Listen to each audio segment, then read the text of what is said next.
Listo. Se fue y vamos a compartir nuevamente. Ya se fue a grabación. Listo. Entonces decíamos hace 8 días que la geopolítica es una ciencia.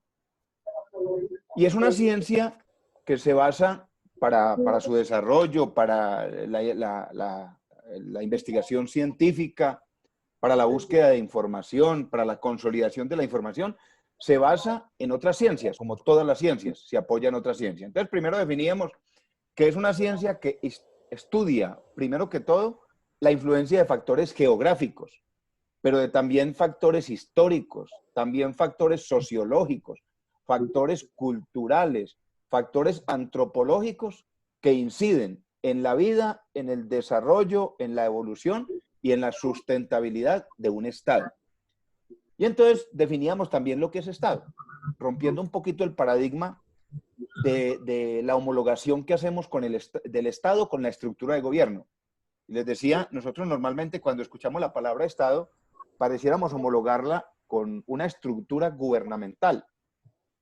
Pero la Constitución política define Estado y está definido desde un orden mundial, desde un orden global. El concepto de Estado está definido como un conglomerado social, un grupo de personas, pero no un grupo de personas que se reúnen o que se encuentran, no, un grupo de personas con unas características especiales. Primero, que tengan un sistema jurídico totalmente definido, y en Colombia sucede. Tenemos una estructura piramidal, lo que no sucede en los países confederados, como Estados Unidos, Argentina, Brasil, que cada estado tiene su propia estructura jurídica. En el caso nuestro, somos un país unitario. Ahora, dentro de 8 días vamos a empezar a ver los elementos del Estado. Somos un país unitario, es decir, tenemos una única constitución política y nos cubre un solo sistema jurídico piramidal que tiene en su cúspide la constitución política y los acuerdos multinacionales, acuerdos geopolíticos, acuerdos a los que Colombia se ha unido. Por ejemplo, ahora se acaba de unir a la OCDE y lo único que tiene que hacer para no dejarse de ahí, no dejarse sacar de ahí de la OCDE, es cumplir con el acuerdo, cumplir con unos compromisos, y ellos nos van a estar monitoreando permanentemente. Entonces, el Estado es ese conglomerado social que tiene una estructura jurídica, pero que también tiene una estructura política, es decir, que tiene una estructura de gobierno. Una estructura de gobierno que es el que dirige, el que ordena, el que organiza. En el caso de Colombia, es un gobierno electo a través de un proceso democrático, donde nosotros, como democracia participativa, le estamos dando el aval a unos grupos políticos, a unos movimientos políticos, para que ejerzan, perdón, nosotros como democracia participativa, le estamos dando el poder a unos movimientos políticos jurídicamente reconocidos para que ellos ejerzan la democracia representativa. O sea, son ellos los que nos representan. Y les ponía el caso, por ejemplo, del presidente cuando está fuera del país. Fuera del país se le reconoce como jefe de Estado. Ustedes escucharán a los medios de comunicación que manejan la temática política fuera del país cuando dicen el jefe de Estado colombiano se encuentra de visita y recorrido por los Estados Unidos. Jefe de Estado. ¿Por qué? Porque es el que nos representa y a él fue el que a nosotros le dimos el poder. Entonces, estamos de acuerdo en que la geopolítica es una ciencia social que estudia el desarrollo y la evolución del Estado fundamentada en unos componentes geográficos, históricos, sociológicos, antropológicos. Y poníamos entonces, citábamos algunas características de la geopolítica y la evolución histórica. Hablábamos de la evolución histórica de la geopolítica y mencionábamos que ha tenido durante el desarrollo de la historia de la ciencia. Es una ciencia que al igual que la mayoría de las ciencias sociales, su reconocimiento es muy nuevo. Es de mediados del siglo pasado, aunque yo les decía a ustedes, el hombre es político por naturaleza y hace política desde los comienzos de la historia, pero son ciencias que han tenido reconocimiento de la comunidad científica y como actividad científica solo desde el siglo pasado. Y entonces mencionábamos como 3 momentos históricos de la ciencia como geopolítica. Y todos ellos fundamentados en un concepto claro, el poder, el poder. O sea, esta es una ciencia que si bien es poco estudiada por académicos del común, como nosotros, es una de las que más le interesa a cualquiera de los gobiernos a nivel mundial. Todo el concepto de poder, todo el concepto de pensar qué está haciendo mi vecino, qué está haciendo el otro para ejercer dominio, qué está haciendo el de enseguida para ejercer liderazgo en la región, para ir un paso adelante, para gestionar el crecimiento económico, para lograr mejores beneficios económicos y sociales y mejor calidad de vida para su territorio y para sus gobernados. Entonces es una de las ciencias a las que el Estado gubernamental, es decir, a las que la estructura de gobierno le presta más atención y con un énfasis muy marcado en estudios militares. La geopolítica, es más, yo se los decía hace 8 días, los primeros ponentes de la geopolítica, que fueron europeos, todos eran militares, pensando siempre en estrategia, estrategia militar, estrategia de poder. Y entonces mencionábamos que nace la geopolítica primero bajo el principio del poder y el dominio.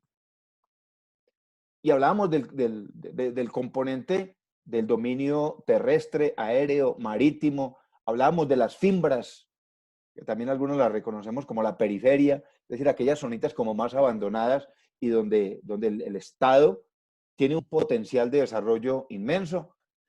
Luego hablábamos de los procesos de la autarquía, que todavía hay países, y repito, por ejemplo, Venezuela, son aquellos países o aquellas regiones que se creen autosuficientes y que tendrán que desarrollar dos teorías muy fuertes, que es la de panregiones, es decir, yo cómo voy a hacer que mi gente sobreviva, yo produzco el alimento, produzco el vestido, produzco la medicina, es decir, yo soy autosuficiente y no tengo que ver nada con ningún país. Ese concepto geopolítico de la autarquía eh, empezó a perder vigencia porque muchos países entendieron que esa no era la medida. Muchos países entendieron, y les mencionaba el caso de Rusia, entendieron que la autarquía ya hoy en día no funciona porque el mundo es uno solo. Es decir, ya somos un mundo sin fronteras. Si bien existen las fronteras físicas, si bien para yo irme de este país a otro tengo que sacar un pasaporte, miren ustedes el mundo en eso cómo ha cambiado. ¿Ya? Mire, por ejemplo, cómo la Unión Europea le abrió las puertas a Colombia. Y hoy en día todavía tenemos vigente la entrada con el mero pasaporte, la visa Schengen o la visa internacional hacia Europa. En este momento, para los colombianos está suspendida. Es decir, uno se presenta con el pasaporte, allá le dicen bienvenido, eso sí, con algunos protocolos. Entonces, el mundo le está abriendo las puertas al mundo y no cerrándose a procesos de autarquía que lo único que generan son pobreza y miseria, y tenemos los casos puntuales. Y entonces mencionábamos que hoy, y miren lo que acaba de suceder con el tema de Colombia, que hoy estamos hablando de la geopolítica en la teoría de la posmodernidad o del posmodernismo.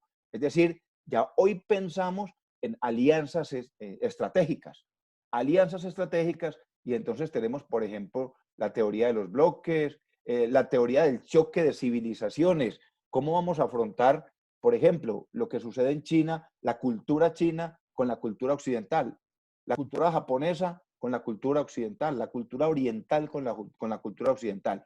¿Cómo vamos a superar la teoría de la incertidumbre o de la falta de certeza?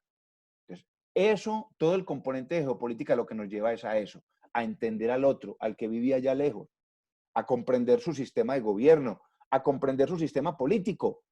Yo les decía a ustedes cuando empezamos esta clase, venga, ¿y eso qué tiene que ver con administración de negocios internacionales? Todo, todo, porque usted como administrador de negocios internacionales, usted tiene que entender que el negocio no solamente se tasa en moneda, no solamente se tasa en un acuerdo comercial, también hay de por medio componentes culturales, componentes ideológicos, componentes de civilización que están mediando en un proceso de negociación.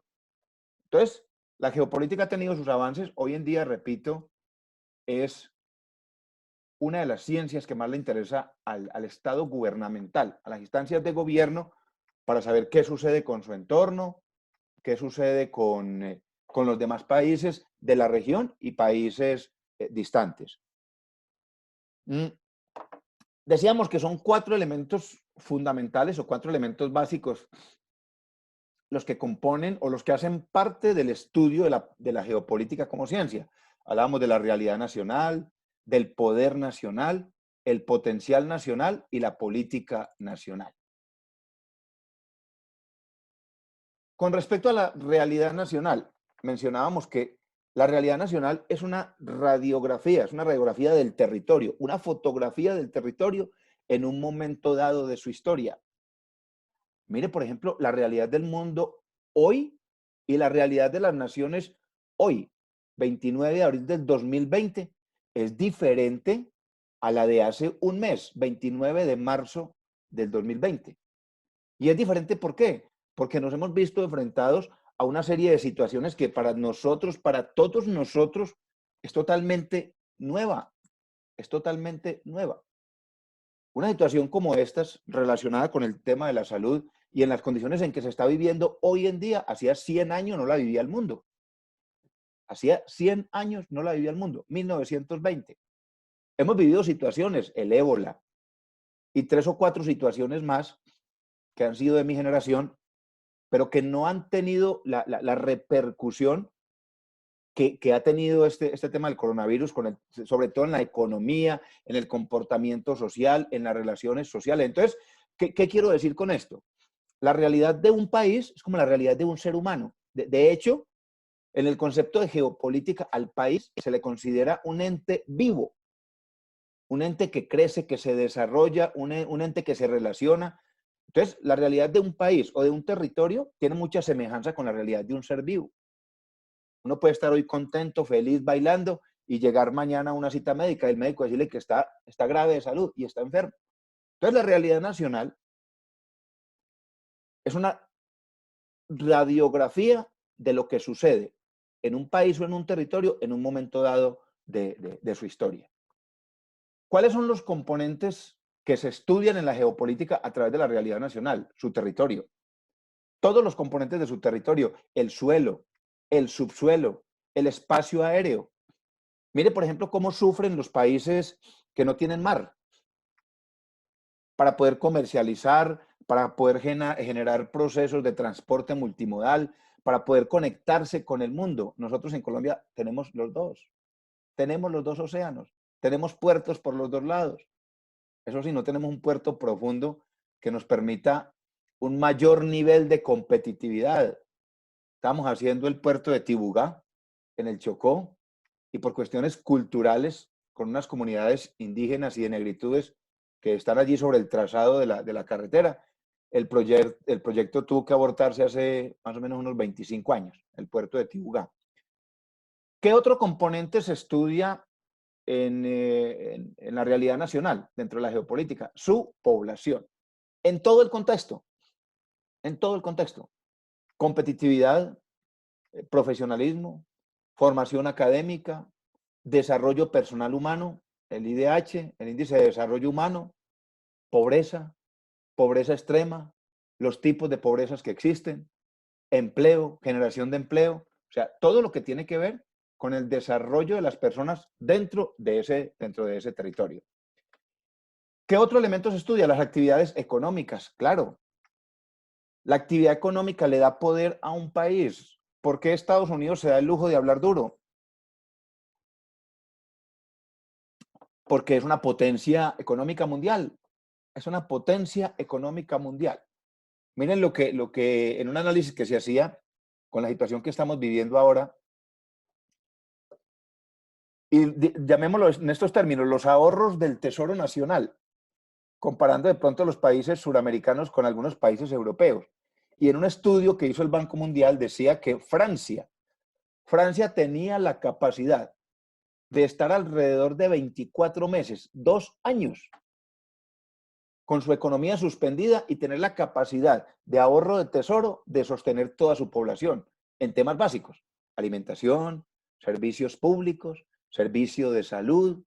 ¿Ya? Entonces, la actividad económica de un país es uno de los mejores y de los mayores indicadores de poder sobre el mundo, de poder mundial, la capacidad de comercializar.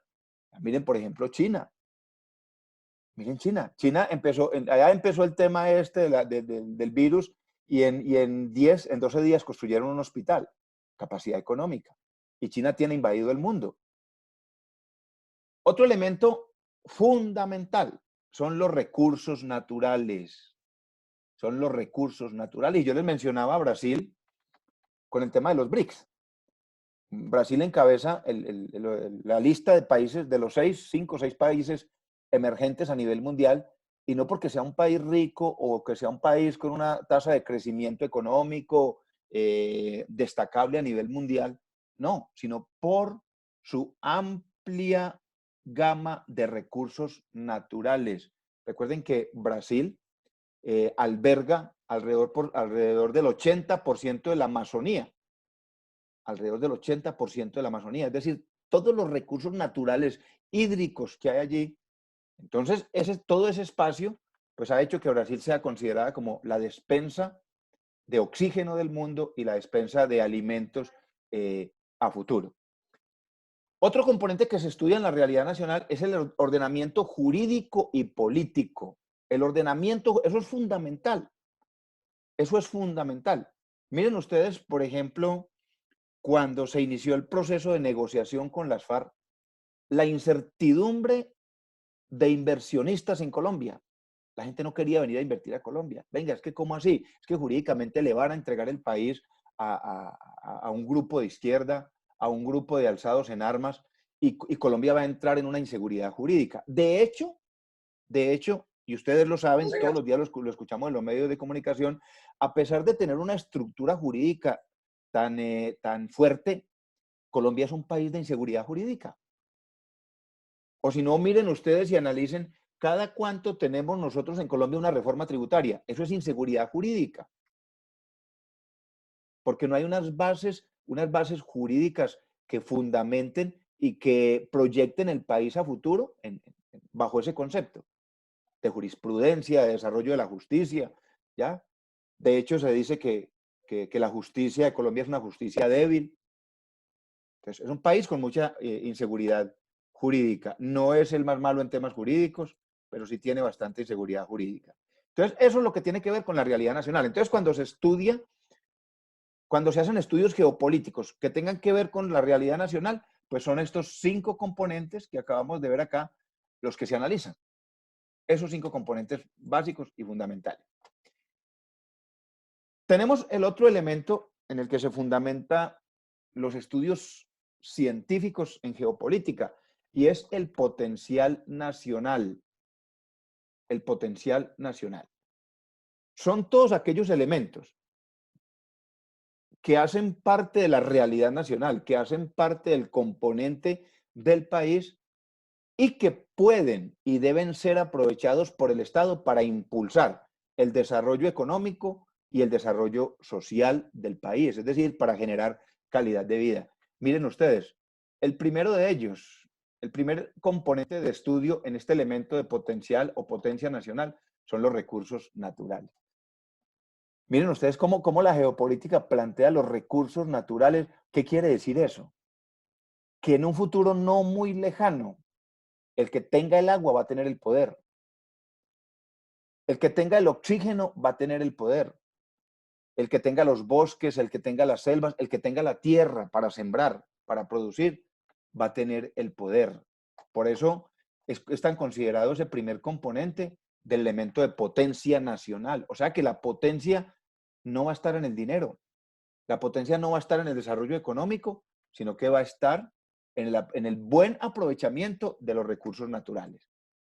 El otro componente que ya lo mencionábamos, que es el componente del ordenamiento jurídico y político. Es decir, el ordenamiento jurídico y político le genera a un Estado, le genera estabilidad.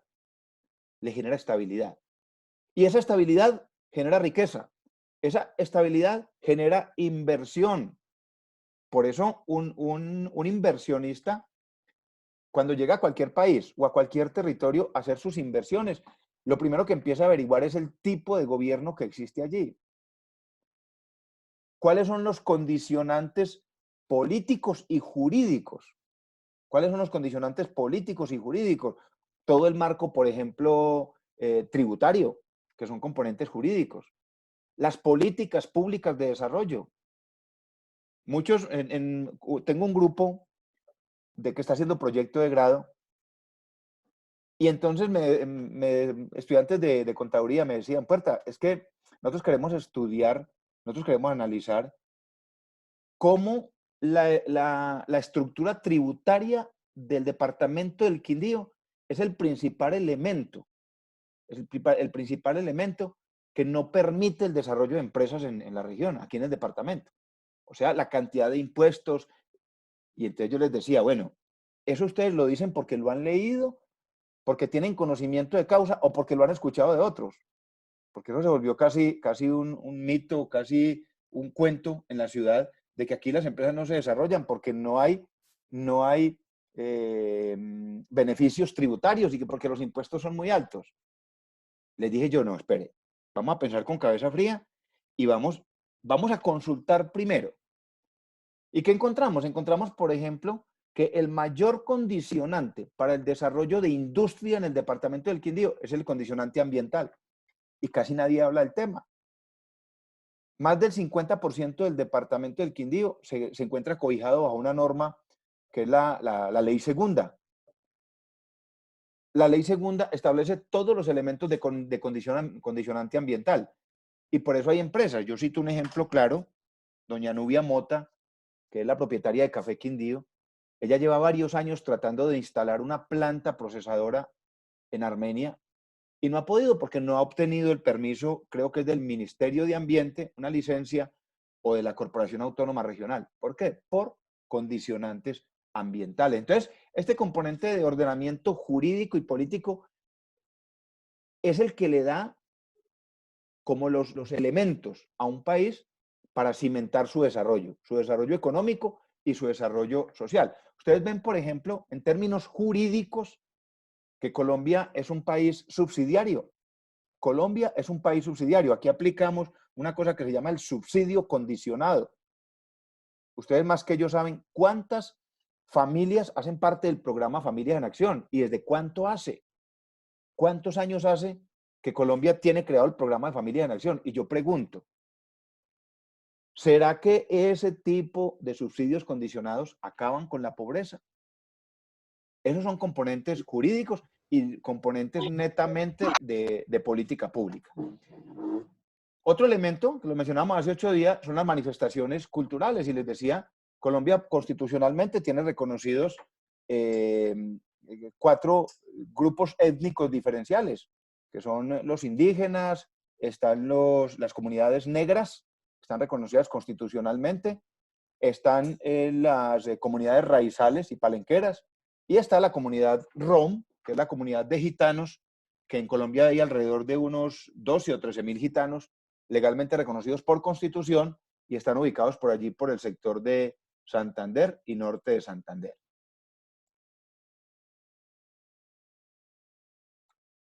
El tercer elemento que hace parte de la geopolítica como ciencia es el poder nacional. Es el poder nacional. ¿Qué es el poder nacional?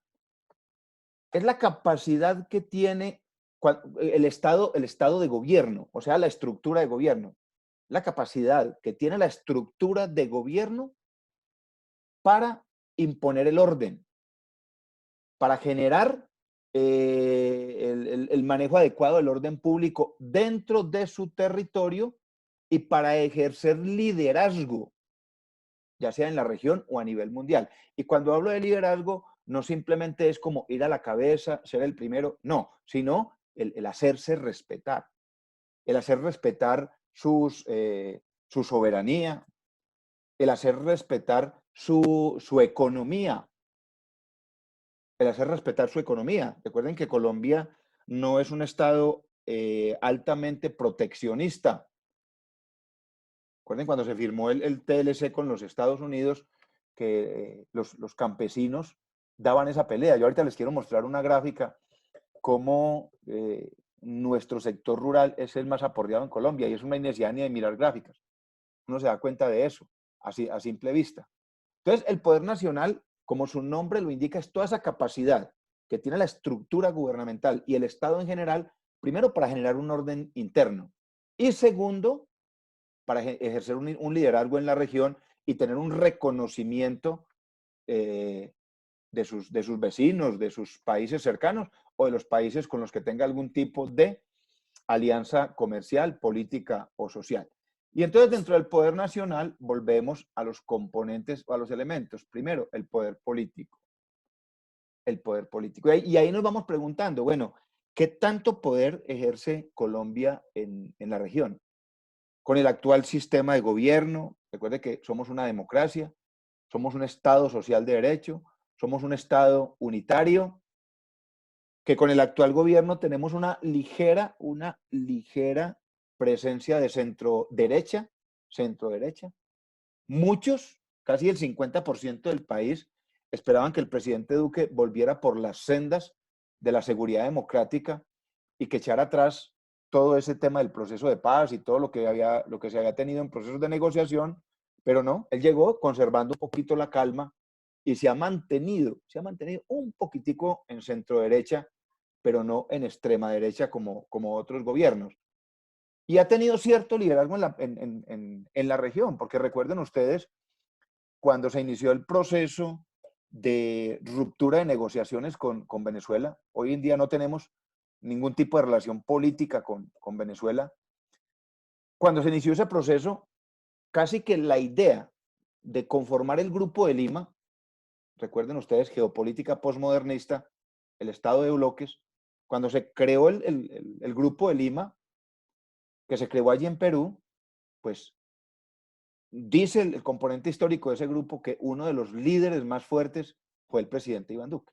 O sea que Colombia sí tiene algún tipo de representación a nivel regional y que de todas maneras la región ha venido cambiando de sistema político cuando hemos venido pasando de gobiernos de centro izquierda muy marcado, les decía, como Rafael Correa, como el tema de Ecuador, Perú, y ahora estamos con una breve tendencia de centro derecha. Entonces, es decir, son sistemas políticos que se identifican. En cuanto al poder económico, si ustedes hicieron la consulta sobre las regiones con mayor desarrollo y los componentes que mayor desarrollo generan y la base de la economía, pues ustedes se pudieron dar cuenta, y ustedes lo saben más que yo, que el poder de la economía de Colombia está fundamentado en los componentes mineroenergéticos. Es decir, tenemos una dependencia muy marcada del petróleo, la producción y algo de refinación y exportación de petróleo o de petróleo en crudo. Tenemos producción y exportación de gas, producción, exportación y comercialización de gas. Es decir, todavía seguimos dependiendo mucho del petróleo y por eso nos da tanta escaramuza y tiembla tanto la economía cuando los precios del petróleo caen. Si ustedes miran, por ejemplo, el caso del departamento del Quindío, el 96% de las exportaciones del Quindío, 96, casi 97, café. Todavía seguimos dependiendo del café, ni siquiera el café procesado, el café, lo que llaman café verde o café pergamino, café empacado en costales.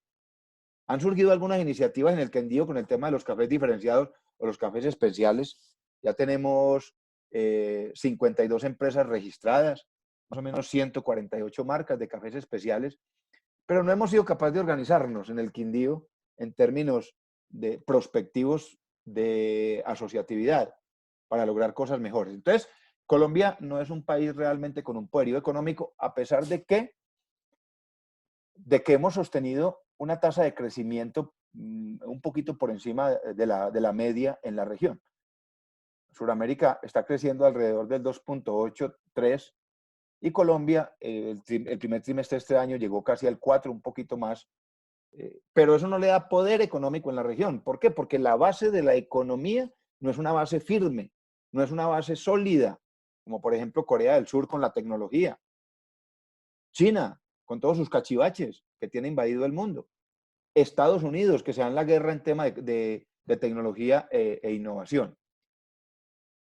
Otro elemento del poder nacional otro componente del poder nacional es el poder militar. Es el poder militar. Y yo les decía hace 8 días, mientras Venezuela lleva décadas armándose para una guerra con medio mundo, pues Colombia lleva décadas, 5 o 6 décadas, armándose para matarnos entre nosotros mismos.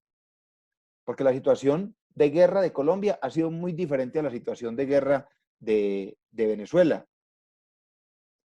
Nosotros hemos vivido un conflicto interno muy fuerte. Entonces la carrera armamentista de Colombia es muy diferente a la de otros países. Venezuela se ha dedicado a comprarle armas a Rusia, se ha dedicado a comprarle armas a China, a negociar inclusive con Corea del Norte, y está preparado para una guerra con cualquier vecino. Colombia no. Colombia se ha dedicado a comprar armas para atender un conflicto interno al que denominamos guerra de guerrillas, es decir, entre nosotros mismos. Y tenemos el componente de expresiones psicosociales, es decir, todos los elementos culturales que le dan también poder a una nación. La conservación de las culturas indígenas, el respeto por los derechos humanos en esas expresiones psicosociales, que eso es uno de los temas en los que Colombia ha resultado más golpeado y fue uno de los temas que puso en vilo la entrada de Colombia a la OCDE, el tema de la muerte de líderes sociales, el tema de la violación de los derechos humanos. Es uno de los países del mundo donde más se violan los derechos humanos a nivel mundial. Entonces, y el tema de liderazgo, liderazgo político, liderazgo social, liderazgo económico. Esos son entonces los elementos de la geopolítica, es decir, los elementos que le permiten a un Estado realizar estudios geopolíticos. Todo lo componente a la población, el componente del territorio, el componente al liderazgo, el componente a su estructura jurídica, a su estructura de gobierno y a su estructura política y gubernamental. Pero la geopolítica o el país tiene también unas partes fundamentales que dentro de la ciencia se conocen como las partes geopolíticas del Estado. Las partes geopolíticas del Estado las voy a mencionar acá y luego vamos analizando cada una de ellas. Primero está el Heartland, qué inglés tan bueno el mío, Heartland, uy, o sea, Heartland o núcleo vital, bueno, suena más bonito núcleo vital, más fácil de pronunciar. Luego tenemos el Hinterland o espacio de crecimiento. Luego el Highland o esto se llama espacios altos, literal, espacios altos, físicos, por allá donde no llega el cóndor. Las comunicaciones, las fronteras, el núcleo geohistórico y el núcleo de cohesión o de cohesión, el núcleo de cohesión. Entonces son estos componentes los que hacen parte del estado geopolítico. Es decir, ahí es donde se centra el estudio de todos estos elementos que acabamos de ver anteriormente. Y entonces empezamos por el primero, el núcleo vital. Heartland o núcleo vital. Ustedes vieron con la primera consulta que hicimos, venga, ¿cuáles son las zonas de mayor desarrollo y las zonas de menor desarrollo en Colombia? Venga, voy a abrir acá un Word que tengo acá para mostrarles algo.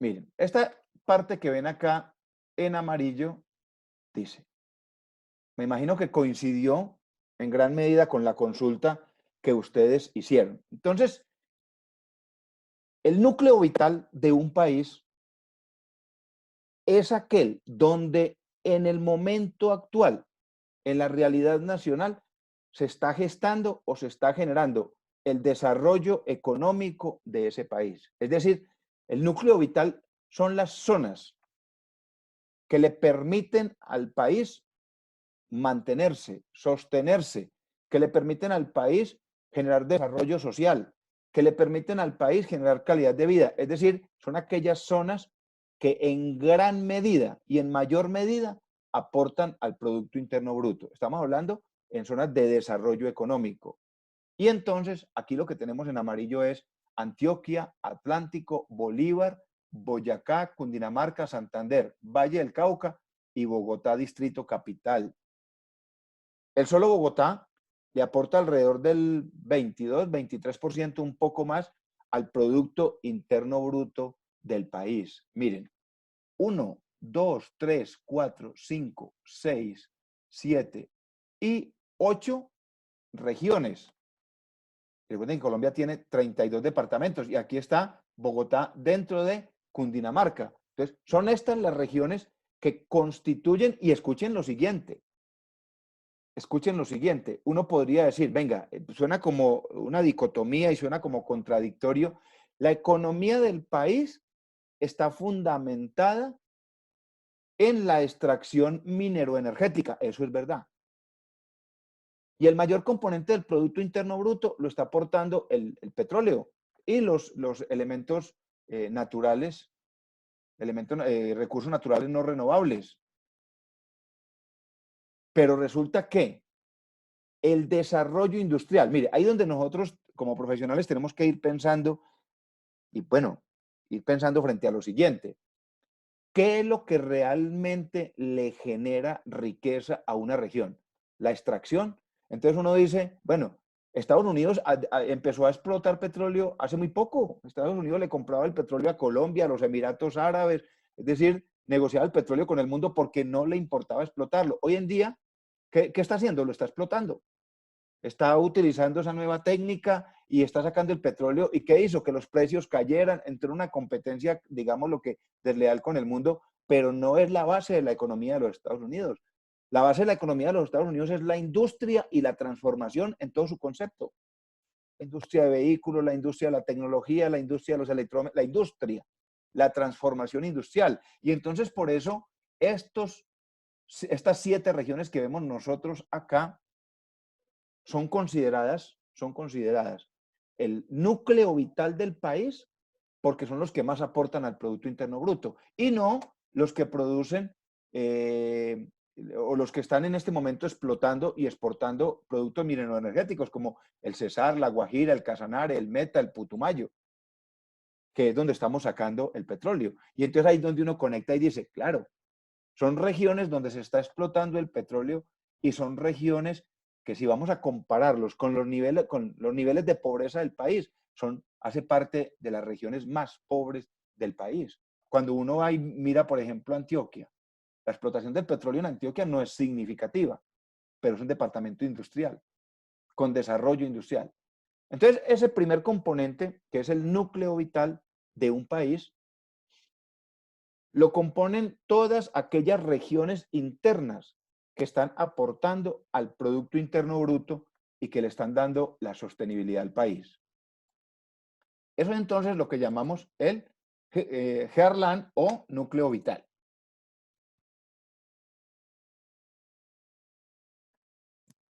En términos económicos, entonces son aquellas regiones que están aportando al desarrollo económico del país en mayor medida y en mayor proporción. ¿Qué otros componentes hacen parte del núcleo vital o del heartland? Todo la ubicación física real de los componentes de gobierno, los componentes políticos, los componentes de hegemonía política y hegemonía geopolítica, los centros de poder, es decir, cuáles son las regiones del país con mayor capacidad política. Yo no sé si ustedes recuerdan en la reelección de Juan Manuel Santos, recuerden que él perdió en la primera vuelta, perdió con el caldense. ¿Quién se acuerda cómo se llama el caldense? ¿Cómo se llama? Todavía está en la arena política. Zuluaga. Juan Manuel Santos perdió con Zuluaga en la primera vuelta. ¿Y para dónde salió corriendo Juan Manuel a recomponer el mapa político? ¿Para dónde salió corriendo? Para Bogotá y para la costa. Y a la costa. Alguien iba a decir por allá. Y arrancó para la costa. ¿Ya? Se dice que el próximo presidente va a ser costeño. Y muy seguramente saldrá de la casa del Junior de Barranquilla. Lochar, son los próximos presidentes, Lochar. El Cuando próximo Santos le presidente va robó a las salir, elecciones a ¿verdad? Zuluaga. El próximo presidente va a salir de la casa de los Char y va a salir de una negociación con Álvaro Uribe, va a salir de una Tiene harto negociación voto, yo. con Germán Vargas Lleras y el famoso Char, que ha sido alcalde 2 veces en Barranquilla y se considera que ha sido uno de los mejores alcaldes de Colombia. Quita y Todos los pone, olímpicas vamos por los char, todos los olímpicas. todas las olímpicas van por los Char, porque son socios mayoritarios Ahí va, en exactamente. serio, payaso. Entonces, el núcleo vital. Bonificación extra, profe, imagínese. No, ¿cómo? Y si cualquier cosa, Dieguito me avisa. ¿Cómo voy a ir? Entonces, el núcleo vital de un país no lo constituye solamente el componente económico, lógicamente que juega un papel fundamental, sino también el componente político y el componente militar. Mire, en este concepto de la geopolítica como ciencia, el componente militar juega un papel preponderante. Juega un papel preponderante. Es más, políticamente se sostiene que el Estado político se sostiene por las armas, por el poder legal de las armas. La Constitución política le da el poder legal de las armas al ejército legalmente reconocido. Pero ese ejército legalmente reconocido en cualquier momento puede tomar decisiones. Por eso, Colombia, después de la Constitución política del 91, terminó con el ministro de Defensa, ministro de Defensa Militar. Colombia tenía ministro de Defensa Militar. Resulta que un ministro de Defensa tiene poder político. Y ustedes se imaginan una persona con 150, 200, 300.000 personas a cargo armadas, pues ahí es donde nacen los golpes de Estado. Entonces, por eso la geopolítica considera como uno de los principales heartland o como uno de los principales núcleos vitales las fuerzas militares o el componente militar del país.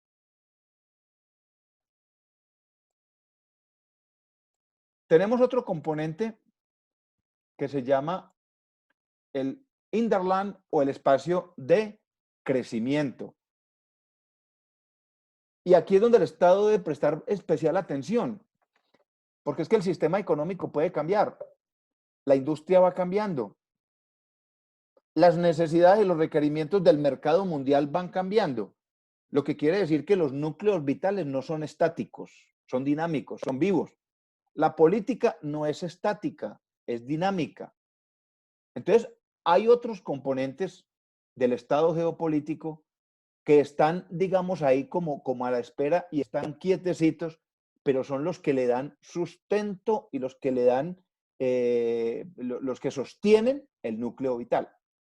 En términos económicos, ustedes recuerdan, algunos de ustedes, la mayoría son muy jóvenes, todos son muy jóvenes, la crisis que vivió Colombia. Menos Leonidas. Leonidas, no, Leonidas se ve así, es por la barba. Pues Leonidas es un sardín, hombre, pensionado del ejército. ¿Recuerdan la década de los 90? Colombia sufrió la crisis cafetera, la caída de los precios mundiales del café. Aparte de eso, nos cayó la roya, nos cayó la broca. Y recuerden que el departamento del Quindío era un departamento cuyo núcleo vital en términos económicos era el monocultivo. El Quindío vivía del café. Y éramos café por aquí y café por allá. Gracias al tintico, gracias al cafecito, se construyeron excelentes carreteras, se construyeron escuelas. El Quindío goza de es el primer departamento en el índice nacional de competitividad, es el primer departamento en infraestructura vial y de servicios públicos. Es el primero.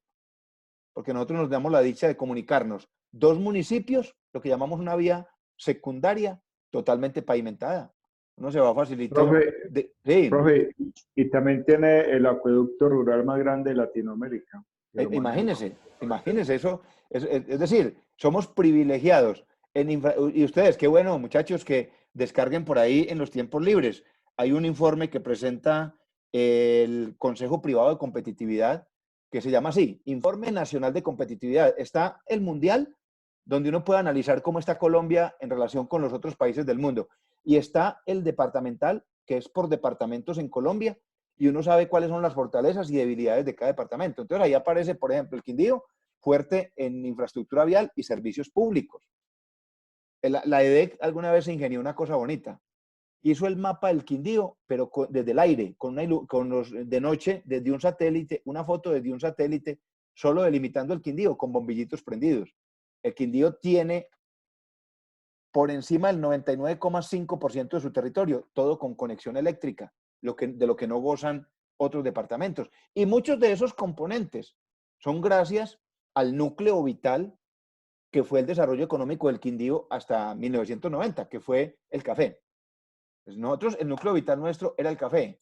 Cuando vino la crisis cafetera mundial, porque nosotros hacíamos parte del Pacto Mundial del Café, cuando ya el café se empezó a negociar en bolsa y los precios empezaron a fluctuar. Entonces, imagínense en que el precio más alto del café pergamino fue por ahí en 1970, que estuvo casi a $4 la libra. Hoy en día no pasa de $1.30 en la libra de café pergamino.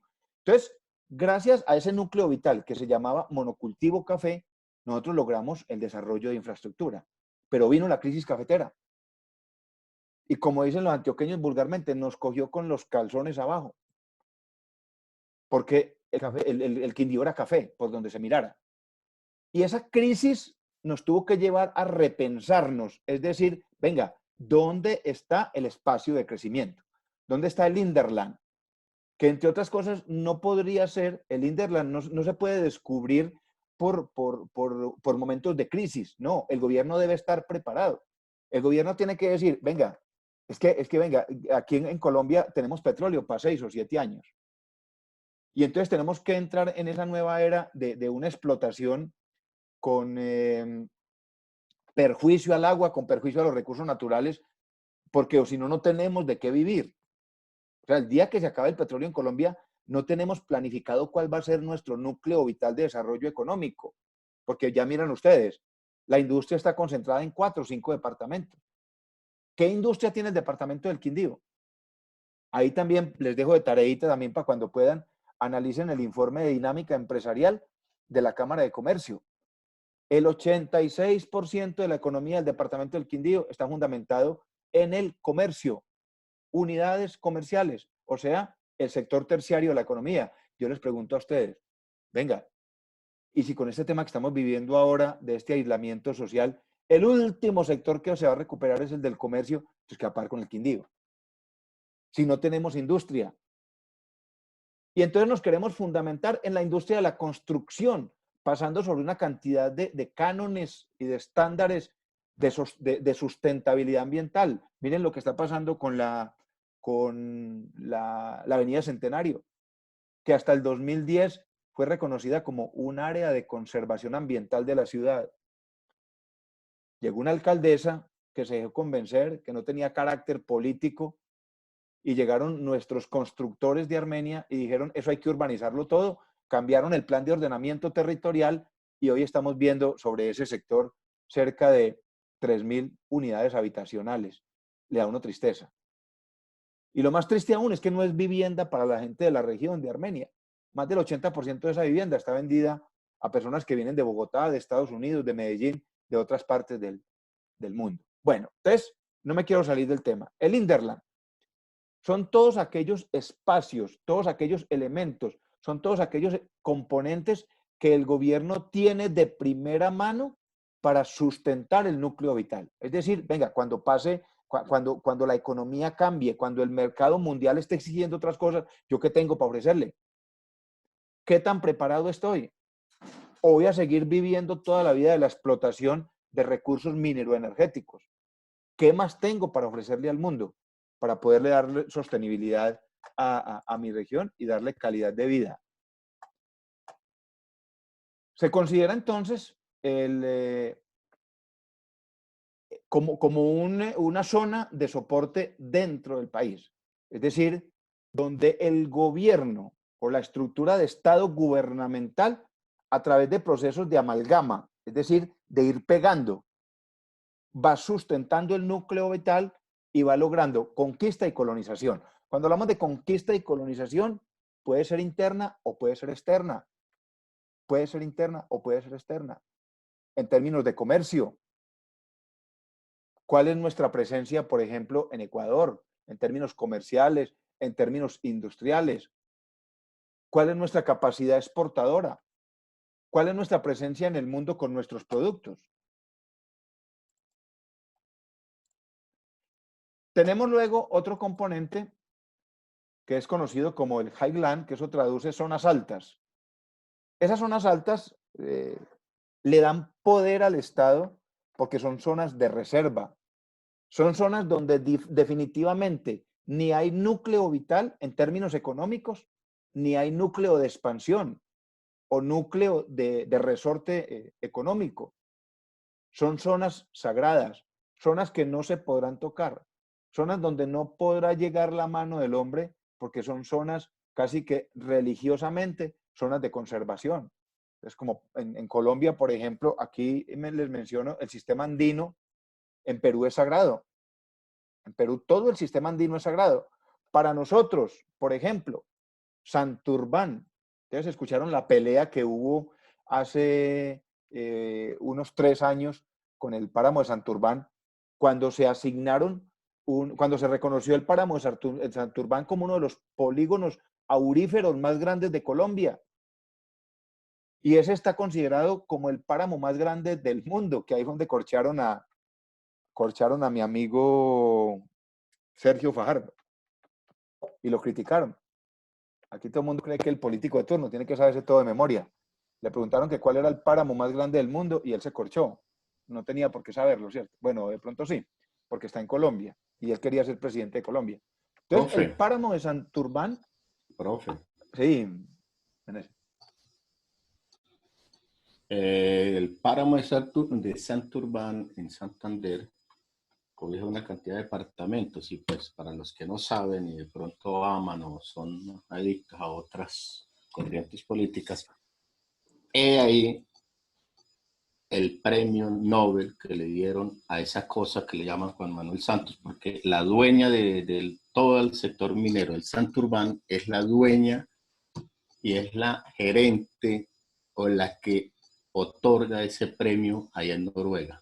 Esa es la dueña de eso. Eso ya no es de Colombia, eso es de allá de la dueña, de la señora noruega, la noruega esa que entrega el premio Nobel de Paz. Ahí el dilema de ese premio y el por qué se lo dieron a Santos. Bueno, ya pues, claro, componentes políticos y geopolíticos. Gracias, Meneses. QAP 58. Entonces, les decía, todo país debe tener unas zonas de reserva ambiental, de reserva forestal, de conservación de la biodiversidad. Y entonces, en el caso nuestro, pues tenemos zonas altas, donde no podrá llegar la mano del hombre y no deberá llegar, como por ejemplo el páramo de los Nevados, perdón, el Parque de los Nevados. Todo el sistema de nevados de Colombia, que tienen que ser zonas de conservación.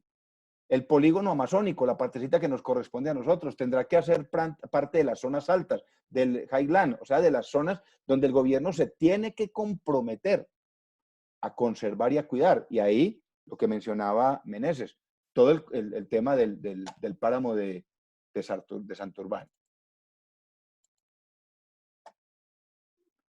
Otro elemento fundamental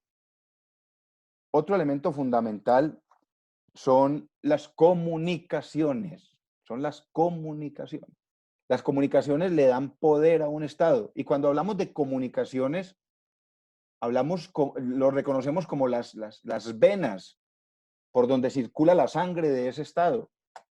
Miren que cuando a uno se le empiezan a tapar las venas, inmediatamente hay que proceder, porque no hay comunicación de los nutrientes, no se está irrigando. En esos mismos sentidos, cuando hablamos del espacio vivo, de un espacio que es dinámico, uno de los principales componentes de desarrollo son las comunicaciones. Y recuerden cuando hablábamos de la geopolítica como componente de poder marítimo, poder fluvial, poder aéreo, poder terrestre. Entonces, las comunicaciones, primero, las comunicaciones internas.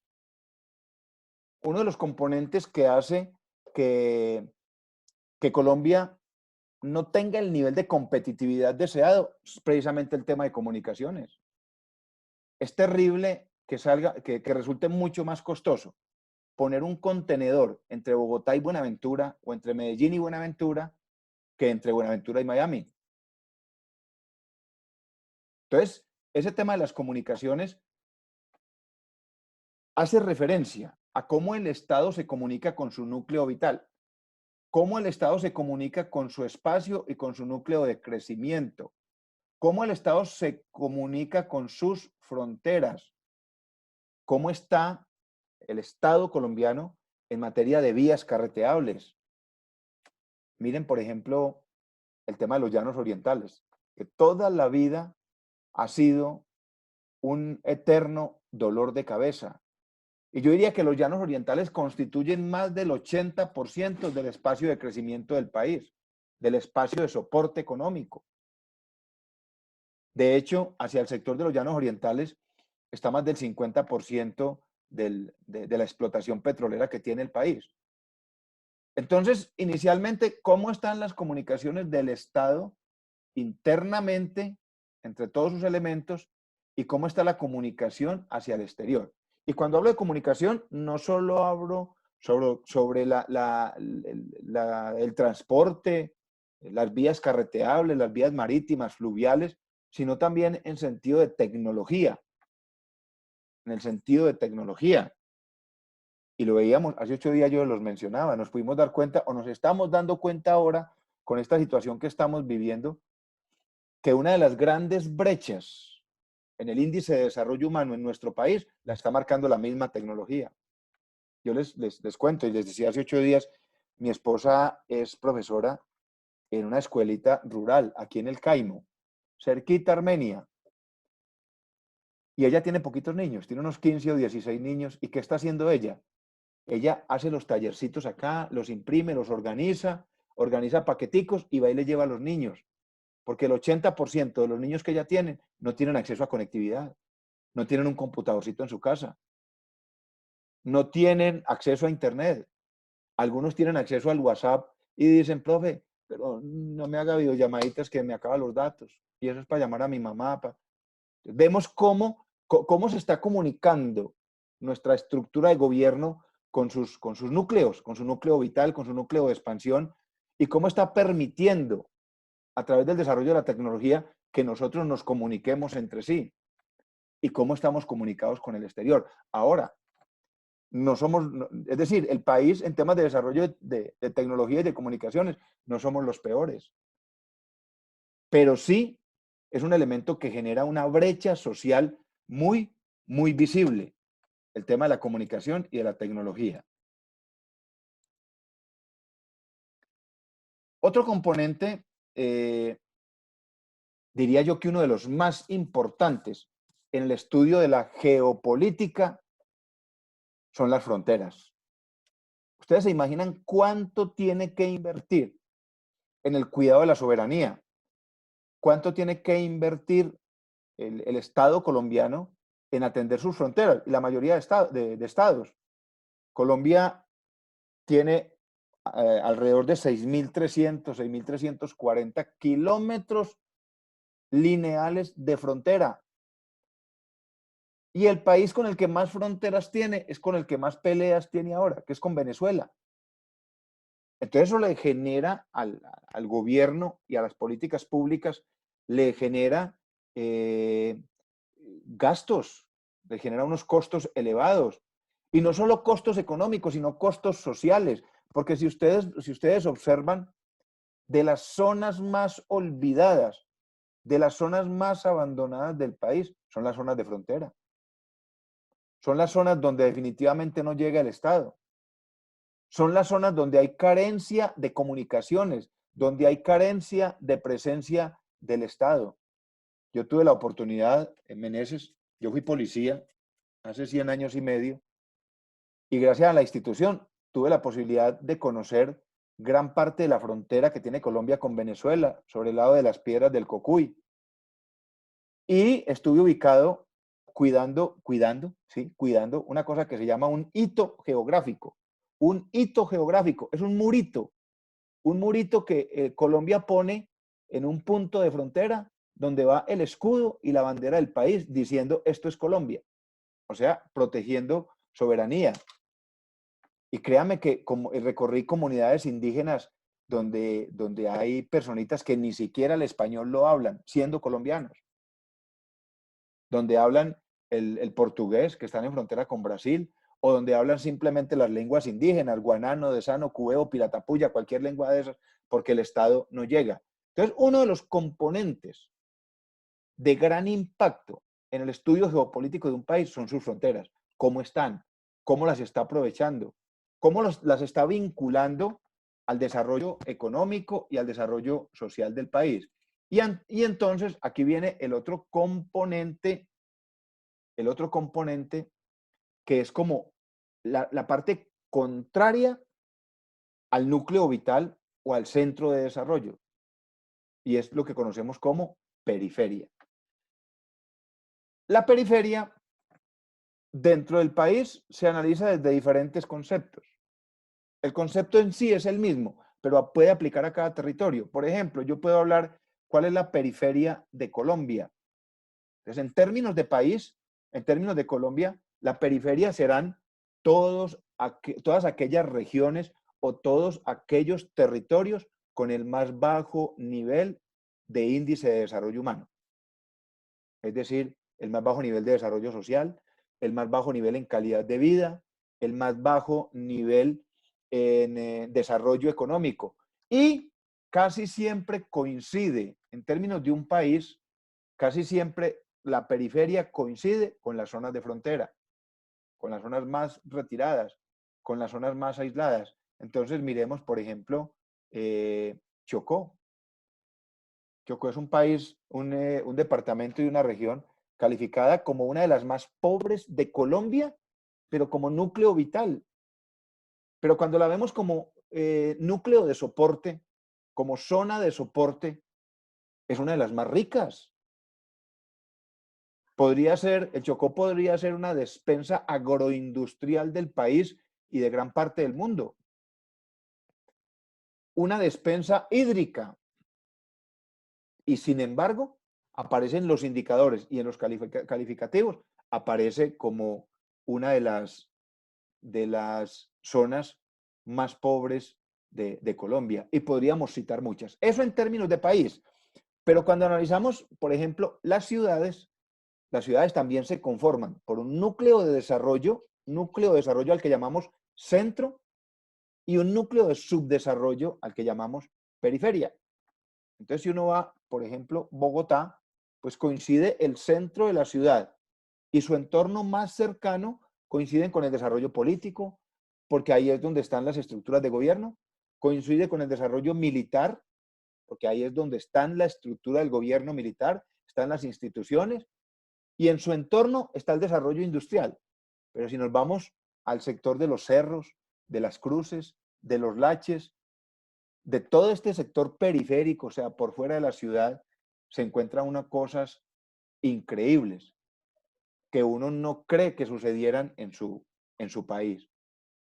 Ahorita ya le da a uno como tristeza ver noticias, ver tanta gente con tantas necesidades, familias viviendo debajo una lata de zinc.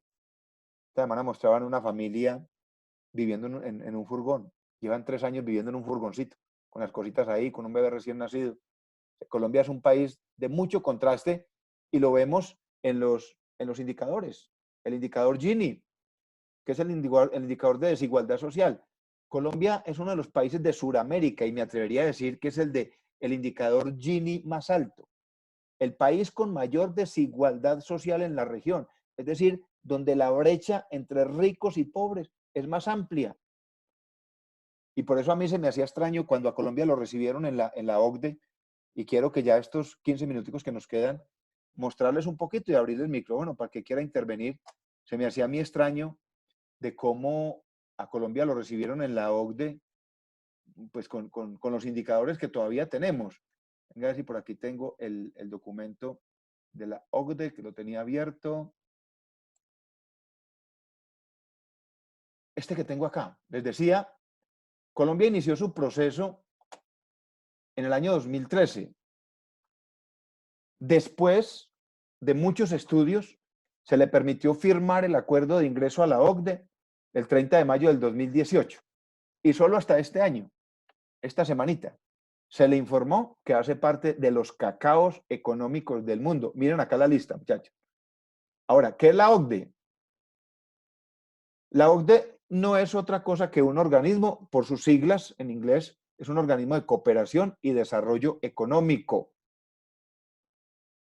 Un organismo de cooperación y desarrollo económico. Y entonces uno busca y busca y bueno, ¿y qué gana Colombia? Pues es decir, el Estado, nosotros como ciudadanos, se supone que tendríamos que ganar por calidad de vida, porque la OCDE le va a empezar a hacer un seguimiento a Colombia en aspectos como los siguientes: educación,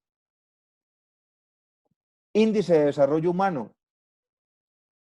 el cuidado por los líderes sociales, el respeto a los derechos humanos. Una pregunta, ¿verdad o mentira? Y entonces miren ustedes, Colombia entra a ser el país número 37 de la OCDE. El país número 37 de la OCDE, el tercero en Sudamérica que ingresa a la OCDE. ¿Y será que eso es bueno? ¿Será que eso es malo? Yo quisiera que ustedes leyeran un poquito sobre el tema y cada uno se haga su propio juicio, porque estos juicios, la idea es que sean objetivos, que no sean subjetivos, que no medie un sentimiento a la hora de opinar sobre Es decir, que cada uno de ustedes se haga un concepto de qué tan bueno es que hayamos entrado a ser parte de este organismo multilateral. Dentro de 8, dentro de 15 días vamos a ver un poco los organismos multilaterales, cuáles son y a cuáles pertenece Colombia. Entonces, miren lo siguiente. Colombia entra como país número 37. Recuerden, en el mundo existen 194 estados legalmente reconocidos por la ONU, por la Organización de las Naciones Unidas. De esos 194 estados, solamente 37 ya, con el ingreso de Colombia, hacen parte de este organismo multilateral de cooperación y desarrollo económico. Miren ustedes, la mayoría son países europeos, por Norteamérica, Canadá, Estados Unidos, lógicamente, Chile, Colombia y México, por Latinoamérica, y Nueva Zelanda y Australia por Oceanía. La mayoría son países europeos. Y tenemos los cuatro tigres asiáticos: Corea, Israel, Japón y Turquía. ¿Qué hay que tener en cuenta? Que simplemente entramos como integrantes de ese gran comité, pero no es un convenio que se suscribe, es decir, no hay un tratado de libre comercio, no es para establecer líneas comerciales, no es para entrar a negociar procesos políticos, no es un foro de negociación de ningún tipo. Simplemente, con el ingreso de Colombia, lo que busca es acceder a más información, información técnica, acompañamiento técnico. Se le llama cooperación, porque a partir de ese comité de la OCDE, Colombia podrá establecer otro tipo de relaciones con los países miembros, con los demás 36 países, por ejemplo, con los tigres asiáticos. No es una comunidad económica, como por ejemplo Europa. No es una comunidad económica, es decir, no vamos a tener una unidad de moneda, no, nada de eso. Y la OCDE, la única multa que tiene es que cuando le hace el seguimiento a los países y los países empiezan a incumplir en los aspectos que ya les mencionaba, aspectos de desarrollo social, por ejemplo, la educación. Colombia tiene un déficit en educación inmenso. Colombia tiene un déficit en desarrollo social inmenso. Entonces, Colombia adquiere unos compromisos. Si no cumple con esos compromisos, ¿cuál es la multa? Pues chao. Y ahí quedaremos peor ante el mundo. Estas diapositivas yo se las comparto para que las tengan ahí y las conozcan como cultura general.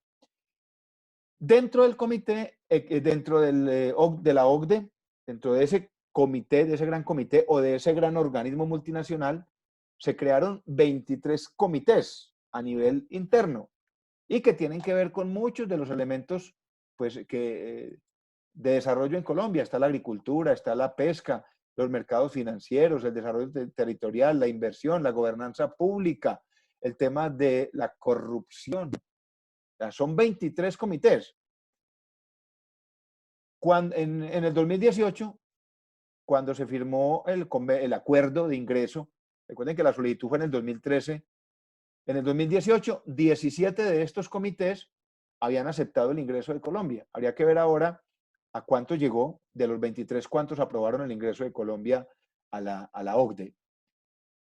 Aquí vemos el ranking del índice de desarrollo humano, que ahí fue donde yo me pregunté, bueno, ¿y a Colombia cómo lo dejaron ingresar? El índice de desarrollo humano, que es uno de los principales componentes en el tema de desarrollo social. Como ven ustedes acá, Colombia ocupa el puesto número 90 entre 194 países, que es donde se hace el estudio. Y miren, por ejemplo, comparemos con el primero. Colombia tiene un índice de desarrollo humano del 0,75, o sea, el respeto por los derechos humanos, desarrollo social, que son componentes del índice de desarrollo humano, mientras que Noruega tiene un 95% de indicador. Suiza tiene el 94%. Miremos acá, por ejemplo, ¿qué otro país? México, está muy cerquita de Colombia. México está en el puesto número 74. Esta información es al año 2019. Y Colombia ocupa el puesto número 90, casi que está en la mitad de la tabla del índice de desarrollo humano a nivel nacional. ¿Qué otros elementos podemos medir? La media de escolaridad. La media de escolaridad. Miren, Colombia, un indicador de 8,3%. La media mundial es del 12%. De la OCDE, perdón, de los países que hacen parte de la OCDE, y la media global es casi en la que está Colombia, que es del 8,4%. Es decir, el índice de desarrollo de la educación. Miren cómo Colombia está muy lejos de la media de los otros países que hacen parte de la OCDE. Este es entonces, aquí tenemos, por ejemplo, el ingreso per cápita. El ingreso per cápita. ¿Qué es el ingreso per cápita? Miren ustedes, es una media, es un dato estadístico que se saca de promediar los ingresos de todos los colombianos, que entre otras cosas, pues es un dato mentiroso, porque mientras un congresista se gana un poco más de 30 millones de pesos, hay millones de colombianos que no superan el salario mínimo. Y hay muchísimos que están en estado de informalidad que ni siquiera llegan a un salario mínimo. Y miren ustedes, miren el ingreso per cápita medio o el ingreso per cápita de los países que están en la OCDE. El ingreso per cápita, $39.595 año. Mientras que en Colombia estamos en $12.938 año el ingreso per cápita, promediando la brecha, promediando los que ganan muchísimo y promediando los que ganan muy poco. Eso es un indicador al que llamamos el ingreso per cápita. ¿A qué tenemos acá? La tasa de crecimiento económica. Bueno, en esta tasa de crecimiento económica, pues todavía tenemos el favorecimiento de los hidrocarburos y de los recursos mineroenergéticos. Entonces, Colombia de alguna manera conserva la línea media, porque les decía, nos acercamos a la media de la OCDE en el sentido de que ocupamos los primeros lugares en Sudamérica, en crecimiento económico con una tasa cercana al 4%. Tenemos acá otro indicador que no favorece para nada a Colombia. Miren que la curvita roja es la curva de Colombia y es la tasa de desempleo. La tasa de desempleo no nos favorece para nada. Y otro indicador que no aparece acá y que estamos muy, muy lejos de la media suramericana y de la media de la OCDE es el de la informalidad. Colombia tiene una informalidad por encima del 50%. Y eso no nos favorece para nada. Entonces, todavía nos seguimos preguntando, bueno, ¿cómo nos aceptaron? ¿Por qué nos aceptaron? Cuando hay países con mayor potencial y mayor capacidad de desarrollo económico. Miren este indicador, muchachos. Este indicador nos tiene que llamar la atención muchísimo. Esta línea roja que ustedes ven acá, refleja la inversión de Colombia en CTI, es decir, la inversión de Colombia en ciencia, tecnología e innovación.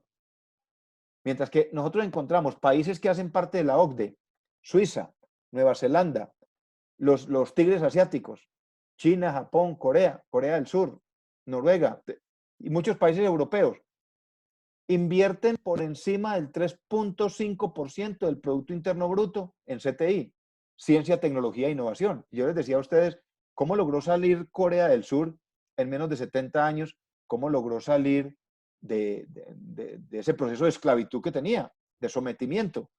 Y es reconocido hoy como uno de los países emergentes y en desarrollo, a través de inversión en educación y en CTI, ciencia, tecnología e innovación. Colombia no lo ha entendido.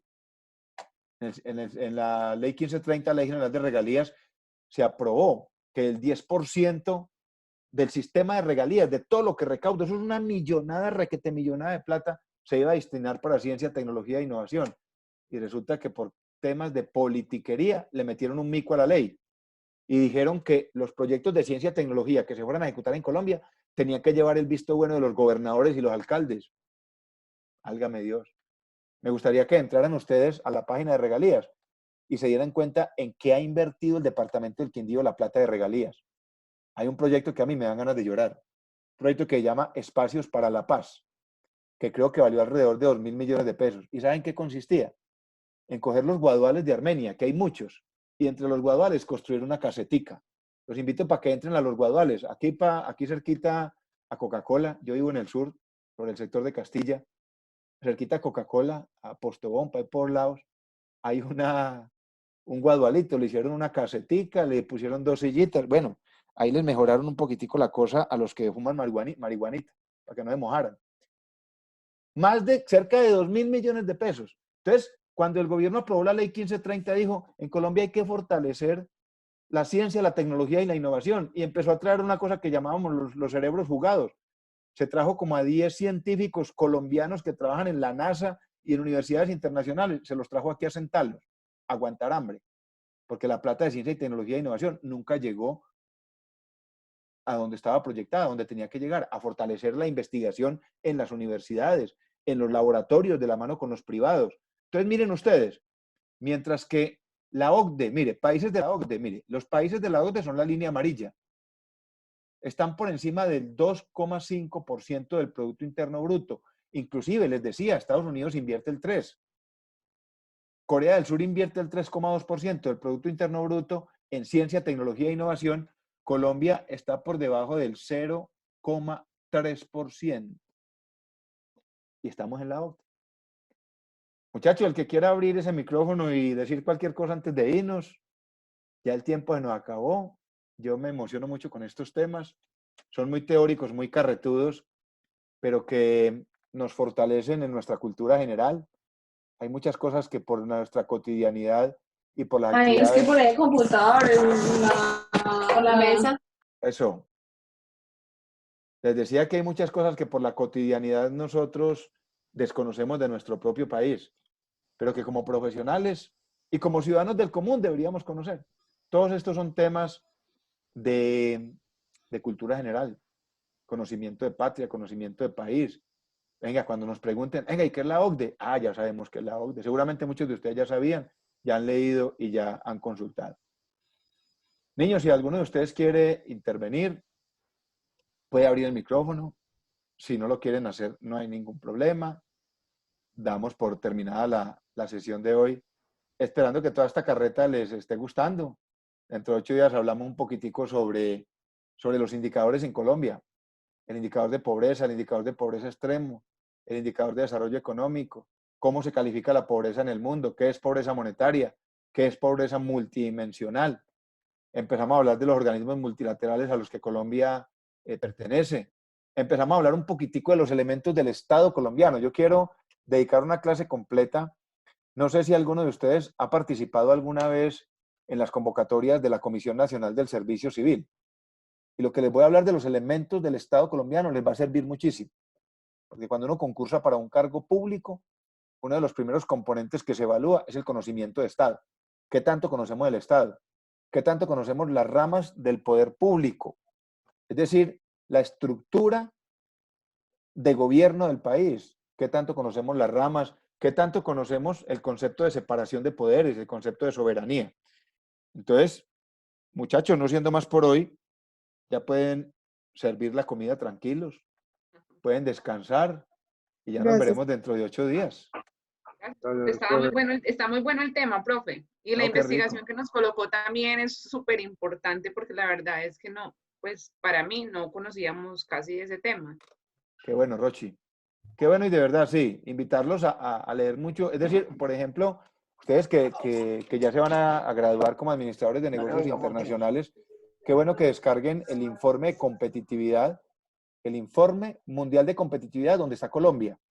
Colombia ocupa el puesto más o menos, ha ocupado el puesto 60, 63 en temas de competitividad y ahí ustedes se van a dar cuenta cuáles son las fortalezas del país y cuáles son las debilidades en materia de competitividad a nivel mundial. No, muchachos, yo les digo una cosa, su profesión trasciende más allá de la administración de empresas o de la administración de negocios, meramente, porque su concepto es mucho más amplio, es un concepto internacional. Entonces, hay dos componentes fuertes que ustedes deben conocer, geopolítica frente al tema de políticas internacionales, culturas, civilizaciones, y el tema del inglés. Debería ser un fuerte en ustedes, aprovechando el título, Entonces, mis niños, Dios los bendiga. Me alegro mucho Profe, compartir con ustedes esta Una noche. pregunta. Sí. ¿Quién dijo amén? Cuéntame. Profe, ¿el trabajo lo colocamos uno por grupo o todo lo tenemos que subir a la plataforma? Ah, bueno, gracias, Rochi. Sí, a ver, cuando yo lo vaya a calificar, califico uno por grupo. Pero sí les voy a pedir un favor, súbamelo cada uno, porque a nosotros nos están haciendo una auditoría muy rigurosa desde Medellín. Entonces la idea es que señor. todos lo suben y yo le califico a uno solito. ¿Les parece bien? Ah, bueno, listo, profe. Listo. Recuerden que para la Muchísimas sexta gracias. semana tenemos el análisis de los TLC. Eso les va a servir mucho a ustedes.